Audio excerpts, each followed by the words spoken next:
ఈ ప్రపంచంలో అందం, లివింగ్ స్టాండర్డ్స్ పరంగా చూస్తే అచ్చం స్వర్గం లాంటి ఒక దేశం ఉందంట. కానీ విచిత్రం ఏమిటి అంటే అక్కడున్న కుర్రాళ్ళే ఆ దేశాన్ని వదిలిపెట్టి పారిపోతున్నారట. అవును, మనం మాట్లాడుకునేది న్యూజిలాండ్ గురించే. న్యూజిలాండ్ నిజంగా ప్రపంచంలోని అత్యంత బ్యూటిఫుల్ దేశాలలో ఒకటి. అక్కడ ఎన్నో బ్యూటిఫుల్ లొకేషన్స్ ఉన్నాయి. ఆ అందానికి అసలు రీజన్ ఏంటో తెలుసా? న్యూజిలాండ్ ప్రపంచానికి చాలా దూరంగా ఒంటరిగా ఉండడమే బ్యూటిఫుల్ లొకేషన్స్కి అసలు కారణం. ఎంత దూరంగా ఉందంటే వరల్డ్ మ్యాప్స్ నుండి దాన్ని తీసి పడేశారు. అక్టోబర్ 2025 అంచనా ప్రకారం న్యూజిలాండ్ పాపులేషన్ కేవలం 5.29 మిలియన్లు. ఇక్కడి జనాలు భలే లైఫ్ లీడ్ చేస్తారు. స్కూల్స్, హాస్పిటల్స్ అన్నీ ఈజీగా అందుబాటులో ఉంటాయి. గవర్నమెంట్ స్టేబుల్గా ఉంది. సొసైటీలో అంతా ఈక్వాలిటీ. ఇదంతా వినడానికి సూపర్గా ఉంది కదా. కానీ ఇదే ఆ దేశ ఎకానమీపై ఒక వింత ఎఫెక్ట్ చూపించింది. న్యూజిలాండ్ ఎకానమీ చాలా స్పెషల్. కానీ ఇక్కడ అసలు ప్రాబ్లం ఏమిటి అంటే కివీస్ అని పిలుచుకునే సొంత జనాలే ఈ అందమైన దేశాన్ని వదిలిపెట్టి వెళ్ళిపోతున్నారు.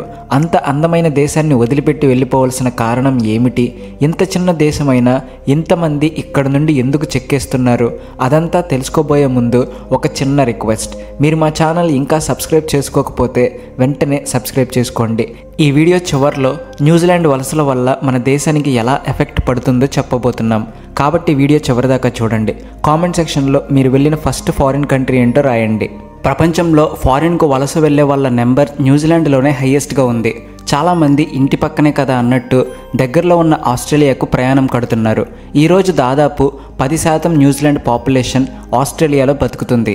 ఇదేమీ చిన్న విషయం కాదు. కొన్నిసార్లు యావరేజ్గా చూస్తే న్యూజిలాండ్ను వదిలి పారిపోతున్న వాళ్ళ నెంబర్ ఏదో యుద్ధంతో సర్వనాశనం అయిపోయిన దేశం నుండి పారిపోతున్నంత ఎక్కువగా ఉంటుంది. అన్నిటికన్నా పెద్ద టెన్షన్ ఏంటంటే వెళ్ళిపోతున్న వాళ్ళల్లో ఎక్కువ మంది కుర్రాళ్ళే. కెరీర్ స్టార్టింగ్లో ఉండి హార్డ్ వర్క్ చేసే రకం. పాపులేషన్ అయితే ఇంకా పెరుగుతుంది. కానీ ఈ పెరుగుదల అంతా ఇలా స్కిల్డ్ వర్కర్స్ వెళ్ళిపోవడం వల్ల ఏర్పడిన గ్యాప్ను ఫిక్స్ చేయడానికి వస్తున్న ఇమిగ్రేషన్ వల్లే. ఇది ఫ్యూచర్లో కొత్త తలనొప్పులను క్రియేట్ చేస్తుంది. 2025 నాటికి దేశం విడిచి వెళ్ళే న్యూజిలాండ్ సిటిజన్స్ సంఖ్య గత 13 ఏళ్లలో ఎప్పుడూ లేనంత హయ్యెస్ట్ లెవెల్కి చేరుకుంటుందని అంచనా. లెక్కలు చూస్తే జూన్ 2025 నాటికి 71,800 మంది న్యూజిలాండ్ సిటిజన్స్ దేశం విడిచి వెళ్ళారు. పోయిన సంవత్సరం ఇది 67,500. ఈ నెంబర్ 2012లో నమోదైన 72,400 రికార్డుకు దగ్గరగా ఉంది. అసలు గుండెల్లో రాయిపడే విషయం ఏమిటి అంటే ఈ వలస వెళ్తున్న వాళ్ళల్లో 38% మంది 18 నుండి 30 ఏళ్ల మధ్య వయసు వాళ్ళే. అంటే కుర్రకారు, హార్డ్ వర్క్ చేసేవాళ్ళు, కెరీర్ స్టార్ట్ చేసేవాళ్ళే దేశానికి టాటా చెప్పేస్తున్నారు. ఈ రేట్ మునుపటి జనరేషన్స్ కంటే చాలా ఎక్కువ. ఇది దేశం ఫ్యూచర్ ఎకనామిక్ బలాన్ని దెబ్బతీయొచ్చు. ఎక్స్పర్ట్స్ ఏమంటున్నారంటే ఈ వలసకు మెయిన్ రీజన్ న్యూజిలాండ్ వీక్ ఎకానమీనే. ఇది 1991 తర్వాత దేశం చూస్తున్న అతిపెద్ద రెసిషన్, తక్కువ ప్రొడక్టివిటీ, పాలసీ మిస్టేక్స్, పెరిగిపోయిన కాస్ట్ ఆఫ్ లివింగ్ ఇవన్నీ జనాలను నిరాశలో ముంచెత్తాయి. అన్ఎంప్లాయ్మెంట్ రేట్ 5.2%కి పెరిగిపోయింది. ఇది గత 5 ఏళ్లలో హైయెస్ట్. ఇంతలో వర్కింగ్ ఏజ్ పాపులేషన్ అంటే పనిచేస్తున్న లేదా యాక్టివ్గా జాబ్ వెతుకుతున్న వాళ్ళు 2021 ఫస్ట్ క్వార్టర్ తర్వాత అత్యల్ప స్థాయికి పడిపోయారు. అంతేకాకుండా ఎకానమీకి సపోర్ట్ ఇద్దామని రిజర్వ్ బ్యాంక్ ఆగస్ట్ 2024 నుండి తన క్యాష్ రేట్ను 225 బేసిస్ పాయింట్లు తగ్గించింది. జీడిపి గ్రోత్ పర్వాలేదనిపించిన ఫస్ట్ క్వార్టర్లో 0.8% పెరిగింది. అయితే ఇది ఇప్పటికీ జనాల ఎక్స్పెక్టేషన్స్కు తగ్గట్టుగా లేదు. ముఖ్యంగా 18 నుండి 30 ఏళ్ల కుర్రాళ్ళు జాబ్స్ లేవని, బ్రతకడమే భారమైపోతుందని టెన్షన్ పడుతున్నారు. వాళ్ళు బెటర్ ఆపర్చునిటీస్, హై శాలరీల కోసం చూస్తున్నారు. ఇదే వాళ్ళను ఆస్ట్రేలియా, యూకే, వేరే దేశాలకు వలస వెళ్ళేలా చేస్తుంది. ఒకరి నష్టం మరొకరికి లాభం అన్నట్టు ఆస్ట్రేలియా దీన్ని ఒక అవకాశంగా మార్చుకుంది. వాళ్ళ దగ్గర కొన్ని సెక్టార్లో స్కిల్డ్ వర్కర్స్ కొరత ఉంది. అందుకే ఆస్ట్రేలియా గవర్నమెంట్ న్యూజిలాండ్ వాసులను అట్రాక్ట్ చేయడానికి రీలొకేషన్ ప్యాకేజీలను అందిస్తుంది. అన్నిటికన్నా ముఖ్యంగా న్యూజిలాండ్ సిటిజన్స్ అక్కడ పనిచేయడానికి వీసా కూడా అవసరం లేదు.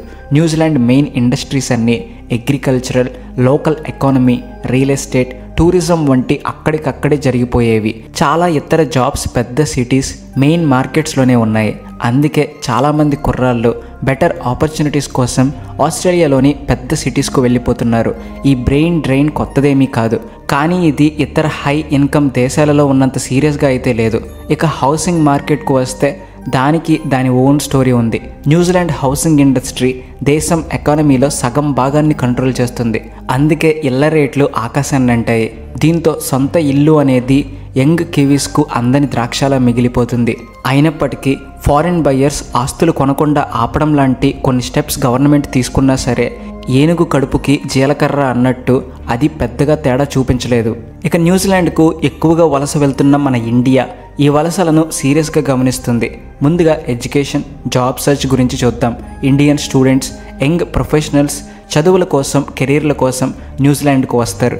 కానీ అక్కడ మంచి జాబ్స్ ఆపర్చునిటీస్ తక్కువగా ఉంటే ఈ కుర్రాళ్ళు వెంటనే వేరే దేశాలకు జంప్ అయిపోతున్నారు. ఇది కేవలం జాబ్స్ గురించే కాదు, బెటర్ లైఫ్, బెటర్ ఆపర్చునిటీ గురించి. యంగ్ టాలెంటెడ్ జనాలు కంటిన్యూస్గా వెళ్ళిపోవడం ఇండియన్ కమ్యూనిటీ స్టేటస్ డెవలప్మెంట్ను దెబ్బతీస్తుందని ఇండియా టెన్షన్ పడుతుంది. ఇండియన్ కమ్యూనిటీ కాంట్రిబ్యూషన్ చాలా ఇంపార్టెంట్. వాళ్ళు న్యూజిలాండ్ కల్చర్, ఎడ్యుకేషన్, బిజినెస్లో ఇంపార్టెంట్ రోల్ ప్లే చేస్తారు. వలసలు ఈ సెక్టార్లో దెబ్బ కొట్టవచ్చు. 2023 సెన్సస్ ప్రకారం న్యూజిలాండ్లో ఇండియన్ సిటిజన్స్ నెంబర్ 29,92,920.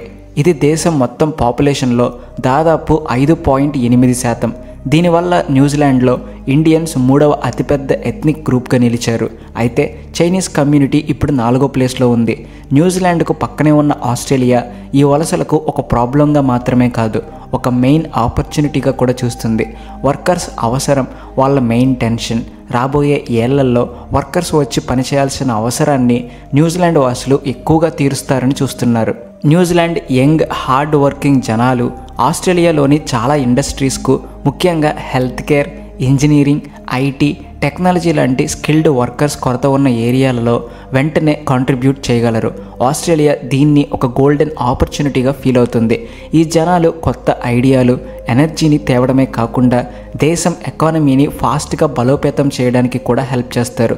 అందుకే చాలా సిటీస్, రీజియన్స్ ఇప్పుడు టార్గెటెడ్ రిక్రూట్మెంట్ ప్యాకేజీలు, మూవింగ్ ఆఫర్లను అందిస్తున్నాయి.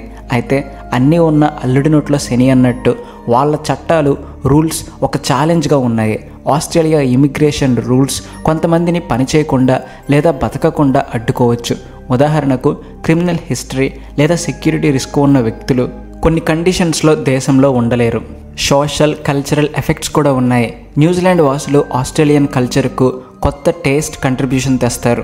వాళ్ళు కొత్త లాంగ్వేజెస్, ఆచారాలు, బిజినెస్ నాలెడ్జ్ తీసుకువస్తారు. అయితే వాళ్ళ నెంబర్ చాలా ఫాస్ట్గా పెరిగితే అది లోకల్ కమ్యూనిటీలపై ప్రెషర్ పెంచుతుంది. జాబ్ ఆపర్చునిటీస్, స్కూల్స్, ఇళ్ల రేట్లపై ఎఫెక్ట్ లాంటివి అన్నమాట. ఆస్ట్రేలియన్ లీడర్స్ ఈ వలసను చాలా బ్యాలెన్స్డ్ వేలో డీల్ చేస్తున్నారు. దేశానికి స్కిల్డ్ వర్కర్స్ను అందించడంతో పాటు సోషల్, ఎకనామిక్ బ్యాలెన్స్ను కాపాడుకోవడమే వాళ్ళ టార్గెట్. అందువల్ల కొత్త వాళ్ళు త్వరగా ఇంటిగ్రేట్ అయ్యేలా, దేశానికి వాల్యూ యాడ్ చేసేలా ఆస్ట్రేలియా కొన్ని సెక్టార్స్లో టార్గెటెడ్ పాలసీలను అమలు చేసింది.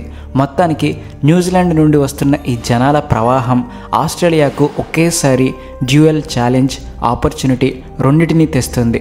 ఒకవైపు ఇది స్కిల్డ్ వర్కర్స్ కొరతను తీరుస్తుంటే మరొక వైపు ఇది లోకల్ కమ్యూనిటీలపై ప్రెషర్ పెంచుతుంది. ఈ ఇన్ఫర్మేషన్ మీకు నచ్చినట్లయితే మా ఛానల్ సబ్స్క్రైబ్ చేసుకుని మీ అభిప్రాయాలను కామెంట్ సెక్షన్లో రాయండి.